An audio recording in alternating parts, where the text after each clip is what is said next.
Hello दोस्तों, update है YouTube channel में आपका स्वागत है। और हम लेके चल रहे हैं प्रीवियस ईयर क्वेश्चन पेपर जो सभी एग्ज़ाम के लिए, टेक्निकल की जो जितनी भी एग्ज़ाम उनके लिए सीरीज बेस्ट रहेगी। और NMDC, NCL, ISRO, DRDO, metro, LP, इन सभी के लिए अच्छी सीरीज है। तो चलते हैं आगे बिना किसी की देर। इससे पहले मैंने 25 क्वेश्चन सोल्व कर लिए, आज करते हैं हम 26 नंबर क्वेश्चन सोल्व। देखो 25 नंबर है, निम्नलिखित में से किसे मापने में थर्मोकपल का इस्तेमाल किया जाता है? वोल्टेज, तापमान, विभवांतर, वेग और दाब।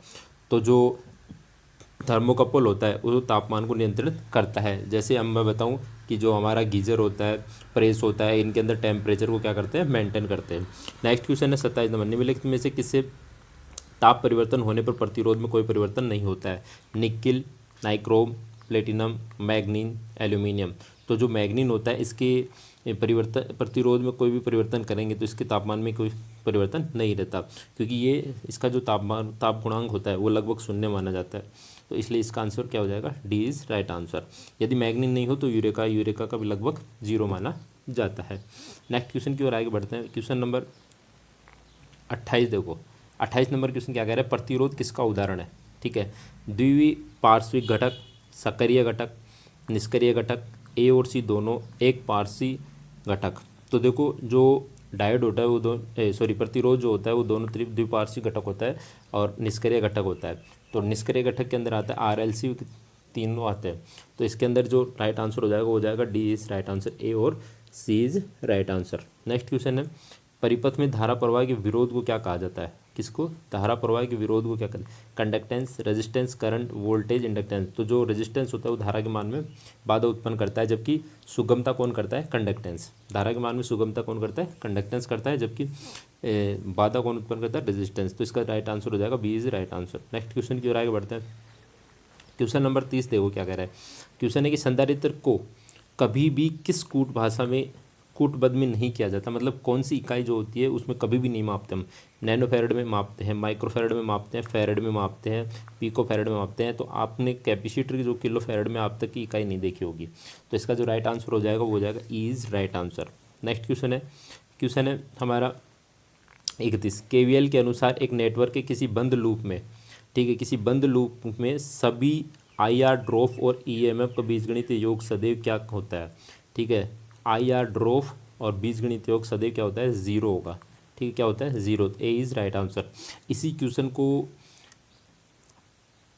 KVL के नियम से जो अभी हाल ही में जूनियर इंस्ट्रक्टर का एग्जाम इलेक्ट्रिशियन का हुआ था उसके अंदर पूछा गया था। तो इसके अंदर ये दोनों ऑप्शन दिए गए थे कि IR ड्रॉप और EMF बीजगणितीय योग। तो ये पूछा गया था इसका जस्ट अपोजिट करके। तो इसके अंदर पूछा गया है ये दोनों होते हैं, तो इसके बीच में जो राइट आंसर हो जाएगा वो क्या हो जाएगा? A is right answer. Next question की ओर आगे बढ़ते हैं। क्वेश्चन नंबर 32 देखो क्या कह रहा है। 32 नंबर क्वेश्चन कह रहा है कि एक डीसी मशीन में चाल किसके द्वारा मापी जा सकती है? वोल्टमीटर, तो वोल्टेज को मापने का काम आता है। एम्पियर मीटर, धारा को मापने में काम आता है। मल्टीमीटर जिसे हम कहते हैं एवोमीटर, जो किसको? एम्पियर, वोल्टेज और ओम प्रति वो रेजिस्टेंस को मापने में आता है। टैकोमीटर जो होता है वो गति को मापता है। किसको मापता है? गति को मापता है। तो पूछ क्या रहा है? मशीन के द्वारा चाल किसमें दो? टैकोमीटर के। सी इज राइट आंसर। ठीक है, नेक्स्ट क्वेश्चन की ओर आगे बढ़ते हैं। क्वेश्चन नंबर है हमारा 33 नंबर। देखो क्या कह रहा है। 33 है कि डीसी शंट मोटर की पोलरिटी विपरीत कर की जाने पर मोटर, ठीक है, जैसे ये है आपकी, ठीक है, ये आर्मेचर, इसमें ये दिया, ये इसके, ये इसमें, ये यहाँ प्लस और ये माइनस। ठीक है, ये कह रहा है कि जो डीसी शंट मोटर की पोलरिटी विपरीत कर दी जाए, मतलब इसके जो आर्मेचर या फील्ड के टर्मिनल चेंज कर दिए जाए तो इसमें क्या प्रभाव पड़ने का? तो आरंभ नहीं होगी, आरंभ तो होगी, उससे टर्मिनल चेंज करने से कोई फर्क नहीं होता। समान दिशा में चलेगी, समान दिशा में कैसे चलेगी? व्युत्क्रम दिशा में चलेगी, ठीक है। समान चाल चलेगी, नहीं, ये भी नहीं है। पहले चलेगी फिर रुक जाएगी, नहीं। तो इसका जो टर्मिनल चेंज कर देते हैं इसको किस में होती है? विपरीत दिशा में ये क्या हो जाती है? चलती है। तो C is right answer. Next question है इसका, डीसी मशीन की यांत्रिक हानि के अंतर्गत निम्न में से क्या आता है? जो यांत्रिक हानि होती है वो किसके कारण होती है? स्टेरिस हानि के कारण, वायु घर्षण हानि के कारण, एडी धारा के कारण, आर्मेचर हानि के कारण, क्षेत्र हानि के कारण। तो इसके अंदर जो राइट आंसर हो जाएगा वो हो जाएगा वायु घर्षण के कारण क्या होती है? यांत्रिक हानि होती है। नेक्स्ट क्वेश्चन की ओर आगे बढ़ते हैं। क्वेश्चन नंबर देखो 35। 35 नंबर क्वेश्चन कह रहा है कि एक डीसी जनरेटर में खालिस्तान पूर्ण भार हानि में लगभग 30 से 40% का योगदान करता है। मतलब कहने का मतलब है कि जो फुल लोड के अंदर लगभग 30 से 40% जो हानि होती है वो किसके अंदर होगी? आर्मेचर ताम्र हानि में, क्षेत्र ताम्र हानि, हिस्टैरिसीस हानि, बर्स्ट संपर्क में प्रतिरोध के कारण हानि और स्ट्रे हानि। तो इसका जो राइट आंसर हो जाएगा, जो सबसे ज़्यादा 30 से 40% जो लगभग हानि होती है वो होती है आर्मेचर के अंदर। तो इसका ए इज़ राइट आंसर हो जाएगा। नेक्स्ट क्वेश्चन है कि विद्युत कर्षण मतलब विद्युत कर्षक कार्य के लिए निम्नलिखित में से किस डीसी मोटर का इस्तेमाल किया जाता है? तो शंट मोटर, श्रेणी मोटर, भिन्नात्मक यौगिक मोटर, संचय यौगिक मोटर, इन सभी। तो जो विद्युत कर्षक के कार्य के लिए जो मोटर प्रयोग की जाती है वो होती है श्रेणी motor. B is right answer. Next question की ओर आगे बढ़ते, क्वेश्चन नंबर 37 देखो क्या कह रहा है। क्वेश्चन 37 है आपका कि डीसी श्रेणी, एक मिनट, डीसी श्रेणी के अंदर चाल निम्नलिखित में से किस पद्धति द्वारा नियंत्रित की जाती है? जो डीसी श्रेणी मोटर है उसके द्वारा जो हमारी चाल जो है उसको किस द्वारा कंट्रोल कर सकते हैं? तो क्षेत्र डायवेटर, आर्मेचर डायवेटर, टैप्ड क्षेत्र, क्षेत्र कुंडलियों में समांतर करके, इन सभी। तो इसका जो राइट आंसर हो जाएगा वो सभी के द्वारा हो जाते हैं। यदि यहाँ पूछता कि शंट मोटर या इसकी किसके द्वारा करते हैं, तो श्रेणी की पूछे तो उसके फील्ड के अंदर, ठीक है, जो क्षेत्र डायवेटर होता है, एक होता है आर्मेचर डायवेटर, तो ये होते हैं इसके अंदर। जबकि शंट के अंदर क्या होता है? आर्मेचर, क्षेत्र, इनके द्वारा किया जाता है। तो इसका जो राइट आंसर हो जाएगा वो हो जाएगा E is right answer. Next question है, हिस्टैरिसीस लूप किसके क्षेत्र के निरूपित होता है? कुल क्रोड हास्य, ताम्र हास्य, ठीक है, आर्मेचर हास्य, हिस्टैरिसीस हास्य, हिस्टैरिसीस हानि और बहुधारा हानि। तो हिस्टैरिसीस लूप जो बनाया जाता है वो हिस्टैरिसीस हानि के पर्पज ही बनाया जाता है, हिस्टैरिसीस हानि को ही दर्शाता है। नेक्स्ट क्वेश्चन की ओर आगे बढ़ते हैं। क्वेश्चन नंबर 39 देखो क्या है। 39 नंबर क्वेश्चन है कि 4 पोल डीसी जनरेटर 1500 आरपीएम पर चल रहे हैं, तो आर्मेचर वाइंडिंग में धारा की आवृत्ति क्या है? तो एफ बराबर क्या होता है? एफ बराबर क्या होता है? पी इंटू एन, एक मिनट, बराबर पी इंटू एन, ठीक है, बटा 120, ठीक है, 120 हो जाएगा। अब इसके अंदर रख दो जो पी का मान है, पोल की संख्या कितनी दी है? 4 दी हुई है, इंटू आरपीएम कितनी दी हुई है? 1500, ठीक है, बटा 120। तो 120 को जैसे मैं काटता हूँ तो 4 दिया 12 और 3 पंजू 15, तो कितनी हो गई? 50 हर्ट्ज। तो बी इज़ राइट आंसर, ठीक है। आगे चलते हैं। स्लिप रिंग प्रेरणी मोटर में कितने स्लिप रिंग प्रयोग की जाती है? तो ये नए पूछ ये बोला है कि 3 इसमें स्टार के समय या डेल्टा के समय। तो जो ये सब ये सब चीज़ नहीं मेंशन करता है तो हम मिनिमम स्लिप रिंग मानते हैं। तो इसके अंदर कितनी होती है? 3 स्लिप रिंग प्रयोग की जाती है। नेक्स्ट क्वेश्चन की ओर आगे बढ़ते हैं। क्वेश्चन नंबर 41 देखो क्या कह रहा है। क्वेश्चन है कि डीसी मशीन में कम्यूटेटर निम्न में से कौन सा कार्य करता है?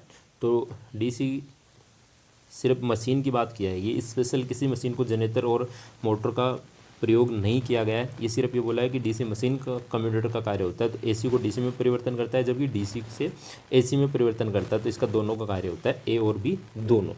अब मैं बात करूँ एसी को डीसी में परिवर्तन करता है तो वो किसके लिए करता है? जनरेटर के लिए। किसके लिए करेगा? जनरेटर के लिए। जबकि यहाँ किसके लिए करेगा? मोटर के लिए। किसके लिए करेगा? मोटर के लिए। नेक्स्ट क्वेश्चन की ओर आगे बढ़ते हैं। क्वेश्चन नंबर 42 देखते हैं क्या कह रहे हैं, ठीक है। 42 नंबर क्वेश्चन है कि एक 220 वोल्ट डीसी मशीन में शंट फील्ड प्रतिरोध 440 ओम पाया जाता है। शंट फील्ड के करंट का मान क्या होगा? तो आई एस एच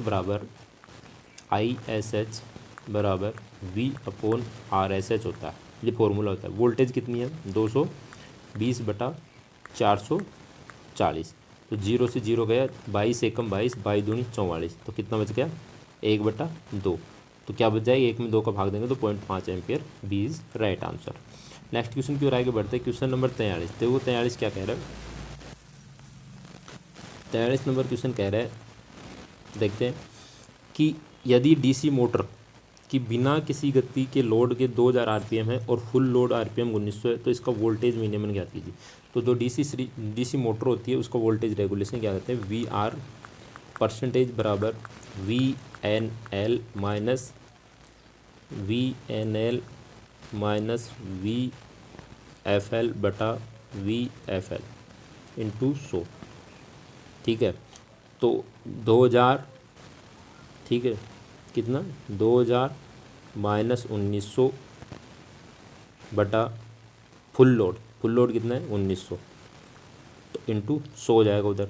तो इसको सोल्व करते हैं तो कितना आ गया 100 इंटू 100 बटा 1900, ठीक है। 2 जीरो से 2 जीरो गई और 19 का भाग 2, 19 5 95, मतलब 5 पॉइंट कुछ कुछ आएगा। तो यहाँ देख लो सबसे मिनिमम क्या है 5% इज़ राइट आंसर, तो ए इज़ राइट आंसर, ठीक है। नेक्स्ट क्वेश्चन की ओर आगे बढ़ते हैं। क्वेश्चन नंबर देखो 44, बैटरी के किसी पदार्थ के रासायनिक समक्ष या समक्ष वजन को निर्धारित खालिस्तान से किया जा सकता है। तो फैराडे के इलेक्ट्रोलाइसिस के नियम के द्वारा, अन्योन प्रेरण के द्वारा, फैराडे का विद्युत चुंबकीय प्रेरण के द्वारा, लेंज के नियम के द्वारा, पास्कल के नियम के द्वारा। तो जो बैटरी की किसी रासायनिक समक्ष होता है और उसका जो वजन या वो वजन जो ज्ञात किया जाता है समक्ष सामग्री, तो जो फैराडे का इलेक्ट्रोलाइसिस जो सिद्धांत होता है उसके द्वारा ज्ञात किया जाता है। तो बैटरी किसके सिद्धांत पर कार्य करती है, फैराडे का इलेक्ट्रोलाइसिस के सिद्धांत पर कार्य करती है। नेक्स्ट क्वेश्चन है, क्वेश्चन नंबर देखते हैं 45 नंबर क्या है कि डीसी जनरेटर में पोल शूज पोलों के साथ किस प्रकार बंधे होते हैं। जैसे पोल होते हैं, ये आपके पोल होते हैं, ठीक है, ये आपके पोल होते हैं इस तरह। तो ये पोल जो होते हैं ये जो आपकी बॉडी की जो होती है जिसे किस तरह के बंधे होते हैं, वेल्डिंग के होते हैं, ब्रेजिंग के होते हैं, काउंटर सैंक स्क्रू के द्वारा, रिवेट या सोल्डरिंग। तो ये जो बंधे होते हैं, ठीक है, वो किसके द्वारा बंधे होते हैं, काउंटर सैंक स्क्रू के द्वारा बंधे होती है, उसकी बॉडी को जो बंधे होते हैं। आगे है स्टार संबंध में 3 फेज सर्किट, फेज वोल्टेज 200 है तो लाइन वोल्टेज ज्ञात कीजिए। तो स्टार में क्या होता है, वी एल बराबर √3 VPH होता है, ठीक है। क्या होता है, VPH होता है। मैं ऊपर ले लेता हूँ उस क्वेश्चन को ताकि सही समझ में आए, ठीक है। इसमें देखते हैं कि जो VL होता है बराबर √3 VPH होता है, ठीक है। तो √3 का मान कितना हो, 1.732 होता है इनटू। अब मैं इसको क्या करता हूँ कि जो वोल्टेज दी हुई है 200, ठीक है, ये 200 वोल्टेज फेज वोल्टेज दी है यहाँ लिखी हुई है। तो इसको जैसे यहाँ 0 उठाऊंगा तो यहाँ कितने रख दूंगा, मैं 3 रख दूंगा, ठीक है। तो 0 से 0 गई और 2 पंजे 10, 5 तिया 15, ठीक है। कितने बच गए 2, ठीक है, यहाँ 2 रखा तो कितने हो गए 23, तो 5 चौक 20, ठीक है। आगे भी कितने बच गए 3, तो 5 6 30 पॉइंट कितने 2, 5 चौक 20 वोल्ट। तो इसका राइट आंसर क्या हो जाएगा, A D is right answer, ठीक है। क्या हो जाएगा, D is right answer. Next question की ओर आगे बढ़ते हैं। क्वेश्चन नंबर 47 देखो, ठीक है, क्या है 47 नंबर क्वेश्चन देखो कि कह रहा है, ये कह रहा है कि यदि 150 ओम, 180 ओम, 60 ओम के प्रतिरोध स्टार में जुड़े हैं तो तुल्य डेल्टा मतलब कनेक्शन याद कीजिए। तो स्टार में आपके जुड़े हैं 2, डेल्टा में इसका मान याद करना है, ठीक है, डेल्टा में इसका मान याद करना है। तो देखो इसके अंदर क्या है कि जैसे डेल्टा मान याद करेंगे तो इसका फॉर्मूला जो होता है स्टार टू डेल्टा का जो फॉर्मूला होगा वो होगा कि जैसे मैं R1 की बात करूँ, पहले R1 की बात करूँ तो R1 plus R2 plus R1 into R2 बटा R1 R3 आ जाएगा लास्ट में, क्या आ जाएगा R3। तो ये तीनों के लिए 3 बार लगेगा क्योंकि यहाँ जो 3 मान दिया है वही 3 इधर निकालने पड़ेंगे, ठीक है। तो मैं इसका फॉर्मूला ये हो गया। अब इस फॉर्मूले के अनुसार मैं रखता हूँ तो R1 प्लस R2, तो मैं इसको मान लेता हूँ R1, ये 2 और ये 3 हो गया। तो मैं रखता हूँ कि 150 प्लस 180 प्लस 150 इंटू 180 बटा R3 का मान कितना है 60, देव भाग 0 से 0, 6 18, ठीक है, 15 × 45, 450 ये आ गया प्लस, ठीक है, प्लस अब 1500 और इसको जोड़ लो तो 0, 8 मास 13 3 आंसर भाई 1 और 1 1 2 1 3, 330। तो अब इसको जोड़ेंगे तो कितना हो गया 0 और 5 और 3 8 और 4 3 1 7। तो सबसे पहले देखो 780 किस किस के अंदर दिया हुआ है, ठीक है, किस किस के अंदर दिया है ना इसमें दिया, ना इसमें दिया, ना इसमें दिया और ना इसमें दिया, तो इसका मतलब हमारा राइट आंसर क्या हो जाएगा, ए इज़ राइट आंसर का। इसी प्रकार दूसरा और तीसरा का आप सोल्व कर लेना। ठीक है, चलते हैं आगे नेक्स्ट क्वेश्चन की ओर आगे बढ़ते हैं। क्वेश्चन नंबर हमारा 48 दो क्या कह रहा है। ठीक है, 48 नंबर क्वेश्चन देखते हैं कि एक डीसी शंट मोटर टॉर्क और आर्मेचर करंट की विशेषता क्या होती है। रैखिक, परवलय, आयताकार परवलय, संतृप्त तक परवलय और बाद में रैखिक। तो ये जो संतृप्त तक परवलय और बाद में रैखिक जो होती है, ये होती है सरेनी मोटर की। किसकी होती है, सरेनी मोटर की। ठीक है, और यह त्रिघाती तथा परवलय और बाद में रैखिक। तो इसका जो डीसी शंट मोटर का टॉर्क और आर्मेचर का जो होता है वो होता है इस तरह, देखो ये है आपका। तो मैं इसकी बात करूँ तो इसमें रैखिक की आएगा, तो क्या आ जाएगा, रैखिक आएगा। तो ये आपका रैखिक हो जाएगा। तो रैखिक कैसे हो जाएगा, देखो तो यहाँ से जो लाइन आएगी ये इस तरह आएगी। ठीक है, एक ये इस तरह रैखिक आ जाएगा, सीधी लाइन आएगी जो दर्शाएगा किसके अंदर, टॉर्क और आर्मेचर करंट को, यहाँ ज़ीरो। ठीक है, तो इसे कहते हैं क्या, रैखिक। ठीक है, तो 48 का क्या हो जाएगा, A is right answer. Next question की ओर आगे बढ़ते हैं। 49 क्वेश्चन नंबर देखो क्या कह रहा है। 49 कह रहा है कि यदि सीरीज फ्लक्स उसी दिशा में है जिसमें शंट फ्लक्स, तो मोटर को किस प्रकार का कहा जाता है। मतलब ये कह रहा है कि फाई टी बराबर टोटल फ्लक्स आपका ये है, तो इसमें दिया हुआ है कि phi S C plus phi S H, मतलब जुड़ने वाले स्वभाव का। ये कह रहा है कि सीरीज फ्लक्स उसी दिशा में जिसमें शंट फ्लक्स हो। ठीक है, सीरीज और फ्लक्स इसी दिशा में हो, सेम दिशा के अंदर होंगे तो जुड़ेंगे, विपरीत दिशा में घटेंगे तो जुड़ने वाला जो हो जाएगा वो हो जाएगा कम्युलेटिव कंपाउंड जनितर। तो ए इज राइट आंसर। और यदि ये पूछता है कि आपस में एक दूसरे के विपरीत है, ठीक है, तो विपरीत होता तो क्या हो जाता, डिफरेंशियल कंपाउंड मोटर के लिए हो जाता। नेक्स्ट क्वेश्चन के लिए बढ़ते हैं। 50 नंबर क्वेश्चन देखते हैं क्या है। ठीक है, 50 नंबर क्वेश्चन देखते हैं क्या कह रहा है। 50 नंबर क्वेश्चन कह रहा है कि एक खोखले एयर कोर इंडक्टर कोयल तांबे के तार को 500 टन जो कि 10 एम्पियर डीसी करंट गुजारने पर 10 मिली वेबर का चुंबकीय फ्लक्स पैदा करता है, तो इसका 100 प्रेरण ज्ञात कीजिए। एल हम क्या करना है, ज्ञात करना है। तो जो एल बराबर होता है एन फाई बटा आई, क्या होता है, एन फाई बराबर आई होता है। तो एन कितने टन, 500, कितने हैं 500 इंटू फाई का मान कितना है 10 माइनस 10 की घात -3। ठीक है, मिली वेबर दिया है बटा करंट कितनी है 10। ठीक है, तो ये 10 से ये 10 गए और इधर कितने बच गए 500 मिली हेनरी, कितने बच गए 500 मिली हेनरी। तो सी इज़ राइट आंसर। ठीक है, कि सी इज राइट आंसर। ठीक है, तो ये थे हमारे आज के 25 क्वेश्चन।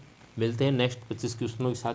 तब तक आप वीडियो को लाइक ज़रूर करें और वीडियो को ज़्यादा से ज़्यादा अपने दोस्तों तक पहुंचाएं ताकि इस वीडियो का सभी को बेनिफिट मिल सके। इसकी पीडीएफ के लिए आप टेलीग्राम ज्वाइन जरूर करें। मिलते हैं नेक्स्ट वीडियो के साथ, तब तक के लिए थैंक यू।